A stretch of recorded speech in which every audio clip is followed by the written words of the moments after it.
Senador Loren Legarda, nagpalabas po ng pahayag patungkol sa Dolomite Beach ni former President Rodrigo Roa Duterte. Ito po yung kanyang official na statement. No? Simula pa nang ginawa yung Dolomite ay hindi ko nakikita kung anong kahalagahan yan.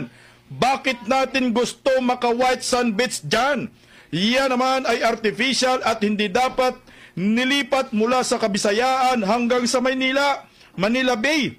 Hey, thank you. Ako sa ngayon, sa beautification, okay. Pero ang beautification na ayon sa sensya, pero hindi dapat yung ginawa.